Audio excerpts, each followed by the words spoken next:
Dean with Worldwide Trekking, and today I want to talk about the gear list that you're going to need and the gear that you'll need to pack for your Dolomites trip in the Italian Alps. So whenever I'm packing gear, I think about the elements and the elevations of where I'm going. So in the Dolomites, you're going to be typically trekking between 6,000 and 8,000 feet, maybe a little bit higher at times and a little bit lower at times. And it's going to be in September. So in September, the weather there does start to cool a little bit, but not terribly. So if you follow this gear list, you should be totally comfortable. It's important with gear to want and have what you need, but not everything that you don't need. You don't want to overpack. You bring a lot of things that you have to lug around through airports and on your travels, and it's just inconvenient. So if you follow the gear list, you should be very comfortable for our 9-day Dolomites trip, where we do 7 consecutive days of hiking. The first thing that you're going to need is a rolling suitcase. So a rolling suitcase is perfectly fine for this trip. We are hotel based, we move a bit, and it makes it convenient for you in the airports. And they do make rolling suitcases, obviously, and they do make rolling duffel bags. So something that you can put all your gear in one suitcase for you should be sufficient. Along with that, I do pack a lot of my gear in individual little colored ditty type zip bags. Ditty bags, you can find them on Amazon, or these zip bags, and the different colors just hold different items, and it helps me stay organized as I go. So that's what you need for your packing, and put everything in. When you get over there, you're going to want a good day pack. This day pack is 18 liters. So something between 15 and 20 liters is perfectly fine. It needs to be able to hold some water, your snacks, maybe a sandwich if we do a picnic lunch, your rain poncho possibly, or a layer change, or maybe you shed a layer to put in it.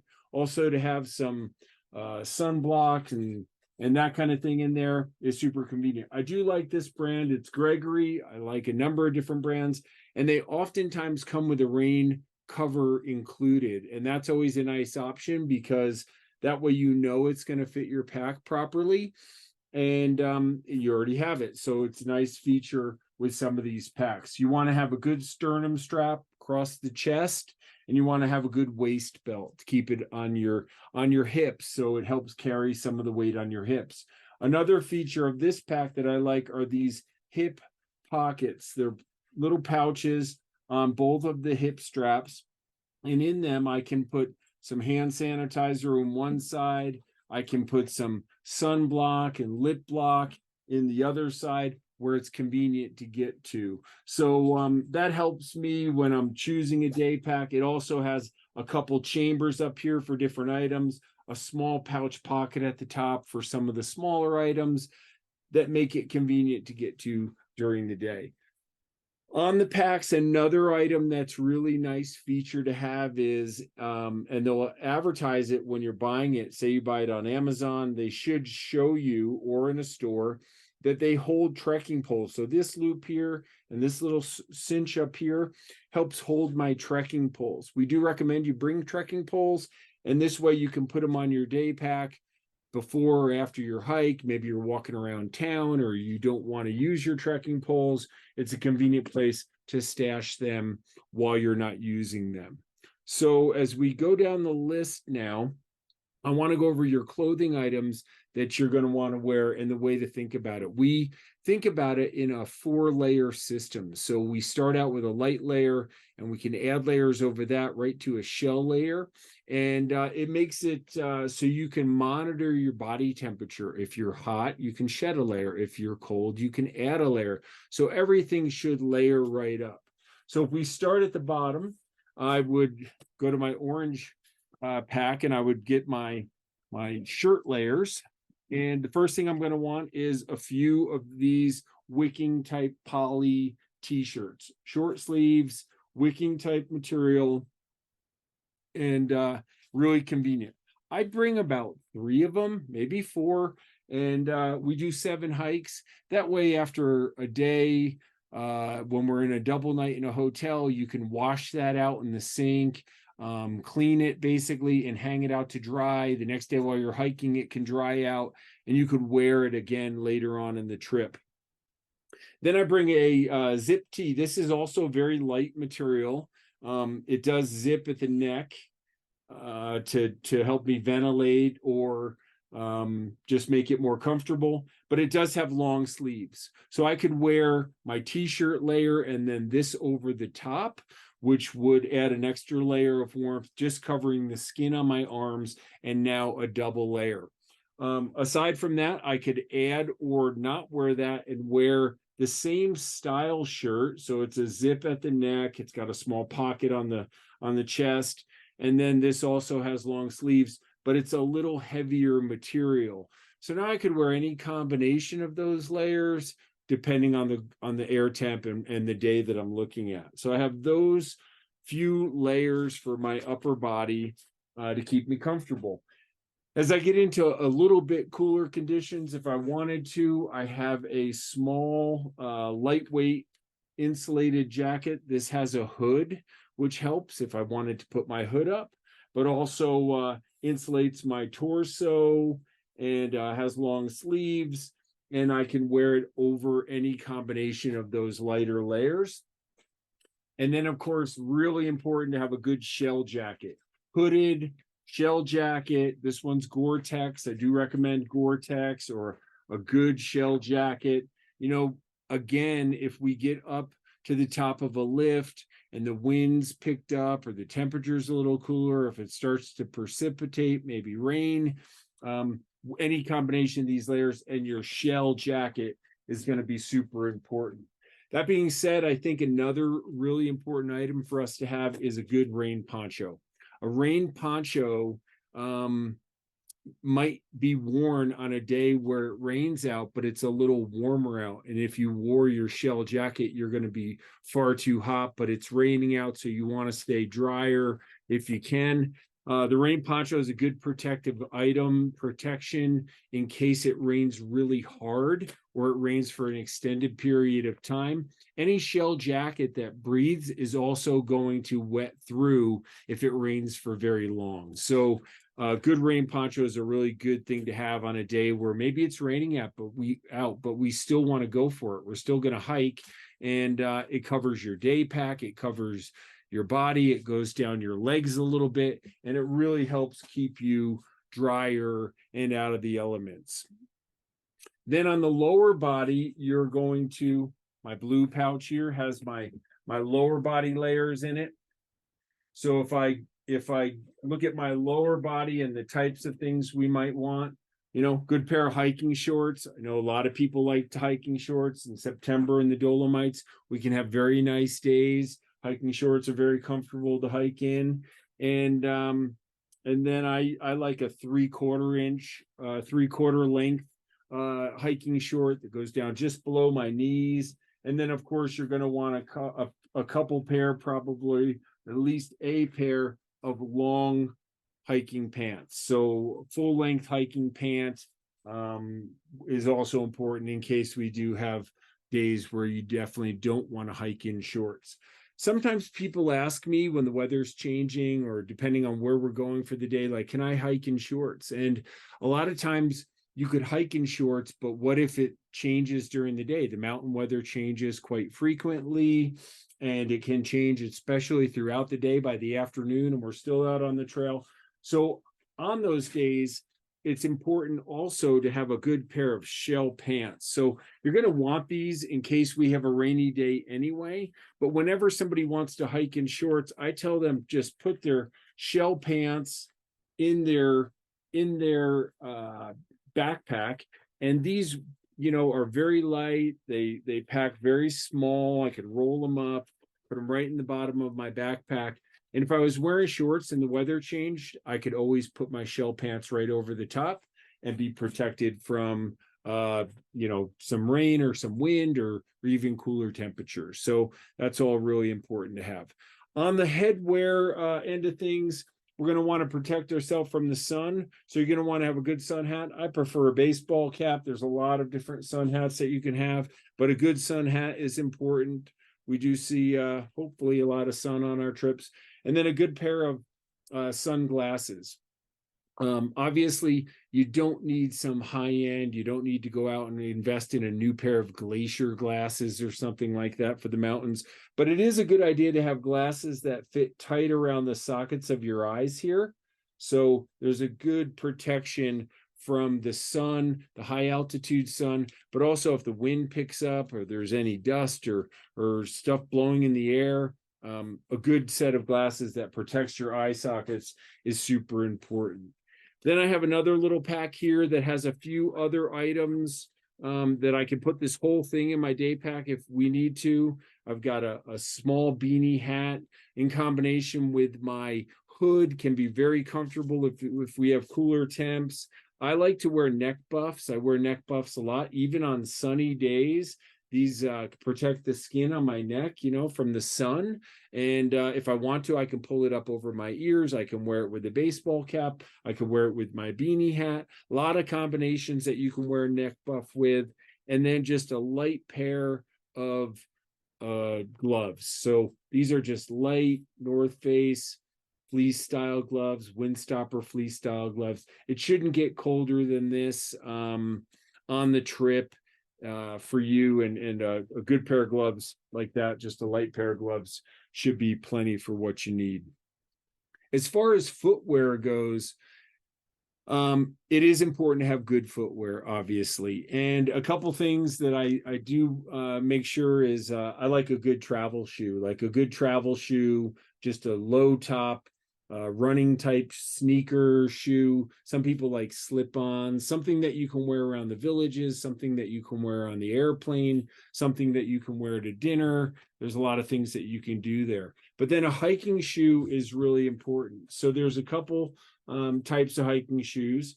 This is a low top hiking shoe. It's a La Sportiva. It is important to have a hiking shoe, especially if you go with a low top. And it's got to have good tread on the bottom. We are on dirt trails. They can be muddy. It can be raining out. They do make these in Gore-Tex, so they're more water repellent in them, resistant to getting wet inside, and you could dry them out in your hotel room. So a good hiking shoe is going to give us good traction, but also good support on the footbed, and especially when we're coming downhill and from jamming our toes into the front and that kind of thing. If you have any ankle issues, or maybe you want a little bit more support, definitely you can bring a hiking boot, a full-length, high-top hiking boot. This is a multi-panel boot, and it's got good tread on the bottom. It's definitely not too heavy. It's a light, high-top type hiking boot, and very comfortable to wear. Any of these shoes like this, you want to make sure that you wear them prior to going on the trip, even if you wear them to the grocery store or on the weekend or to work. Putting a little time in them is going to help them break in, which is really important to avoid any kind of blisters or wear once you get on the trail.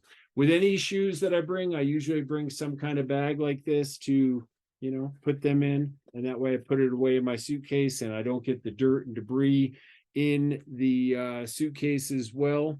So along with that, socks. I bring a mesh bag with 9 pairs of socks. So I have a pair for the first day, pair for every hike, and a pair for the end, and maybe a couple lighter pairs for my travel or my dinner shoes. And a sock is really important. Fresh socks every day is super important. And you definitely want your socks to be probably crew length, so up your calf a little bit, or up your ankle at least. At least up your ankle, and that way they're not like the low top no seam type socks where you have rub from your boot. And even on the shoe, I find like a no see sock is going to be something that has like little pebbles or dirt and dust can get in there. I like my sock to go just up my ankle a little bit, and it's much more comfortable in the long run. So along with that, I have a ditty bag full of all my underwear and some t-shirts in there. And then a couple other items that are important to have are trekking poles. Trekking poles are really important for our treks. I think that these help people tremendously. When you use trekking poles, you're using your arms, you're engaging your upper body and your arms into your hike, not just your legs, and your lower back. Now you're using your arms and your upper back, and you're getting a little bit more support as you go. They also help on the descent. When you're coming down, they give you that little extra stability when you're hiking through rocky terrain. And one thing that I see with trekking poles is I avoid the kind that you twist to adjust. You don't have to spend a lot of money on trekking poles. They make a big variety of different types cost-wise. But I do think that this flip lock system where you can flip it open, adjust the pole, and then clip it back down is a lot easier to adjust. I'll show you how to use your trekking poles, but the important thing is they do need to be adjusted. Whether we break them down completely and put them on our day pack, or we lengthen them at a shorter length for going uphill, or a little bit less long when we're on flat terrain, or a little bit longer when we're going downhill so we can reach forward. So trekking poles are super important. They have good strap, they have good adjustability. 3-part trekking pole with the flip lock clipping system definitely is the way to go. A couple other incidental type items. You're going to want a good water bottle. So one good water bottle in the European Alps should be fine. I like an Nalgene bottle, 1 liter, wide mouth. We can fill this up a lot of times at fountains throughout town, or in the mountains, or along the hike.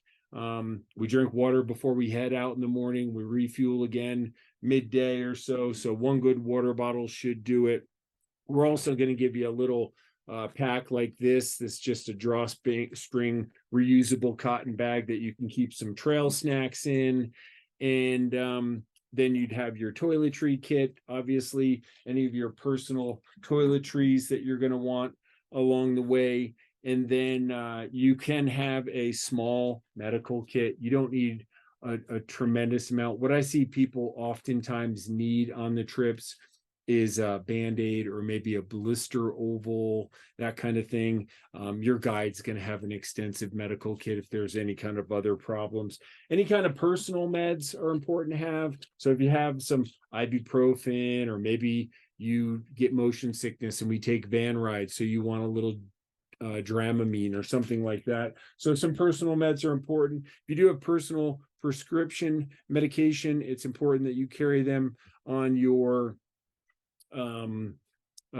carry-on bag on your flight. So if your bag is misplaced or delayed, you have what you need. And then in here I have some of the other things. We are going to Europe, so I like a travel adapter. A travel adapter like this on Amazon, all-in-one travel adapter. And it's got 2 USB ports for the side, and it works anywhere in the world. It's about $14. It works in Europe, it works in Nepal, it works in Africa, anywhere. It's got all the system in there. And then nice thing is it has a little light that shows that it's actually getting power as we go. And then any kind of charging cords. Most people I see on my trips are using their phone for video, for camera, for social media, to contact their friends and family, that kind of thing. So along with that, this cord I found on Amazon, which is also very convenient. No matter what you have, it has 4 different plugs on it, 4 different types, and 6-foot cord. And just keep these together in here. And I have my charging set up as I go. So along with that, I think people oftentimes ask about going out for dinner and what they need to wear when they do go out for dinner. I think that, again, we are in mountain villages. We are in places where they're used to hikers and people on adventures. We're going to very nice restaurants, but it's nice to be able to dress appropriately, but quite casual. You know, a couple of collared type shirts like this is perfectly fine for a guy to wear for dinner, and a woman similar appropriate type of style. It doesn't need to be anything fancy. I bring a couple pairs of pants. I bring a a light colored pair that I usually fly with, and then I'll probably go in a pair of jeans also to dinner occasionally. But both those are totally appropriate. And then I'll wear my travel shoes, and that works for going out for dinner. Another item I have here is a bathing suit, so just a basic bathing suit. There is a chance to use hot tubs possibly, or a pool, that kind of thing, depending on the hotel, but always a nice thing to have on the travel gear list, so you never know, as they say. But that should help you pack and prepare for the Italian Dolomites and our adventure there. We are hotel based. We stay in beautiful villages. We go to nice restaurants, but they're adventure casual. And during the day, you're going to trek in gear. You're going to be able to change your some of the items daily. Other items, you might get a couple or a few days use out of, like a pair of shorts or a pair of long pants and that kind of thing, especially your outer layers. But if you don't overpack, if you can put it all in a rolling suitcase or a rolling duffel bag, it's going to make it most convenient for you. You're going to be comfortable on the trip, and you're going to have a great experience with us in the Italian Dolomites. Let us know if you have any questions. We're happy to help you make some decisions on the gear you're packing, and we'll look forward to seeing you in the Italian Dolomites on the adventure of a lifetime. Thanks again.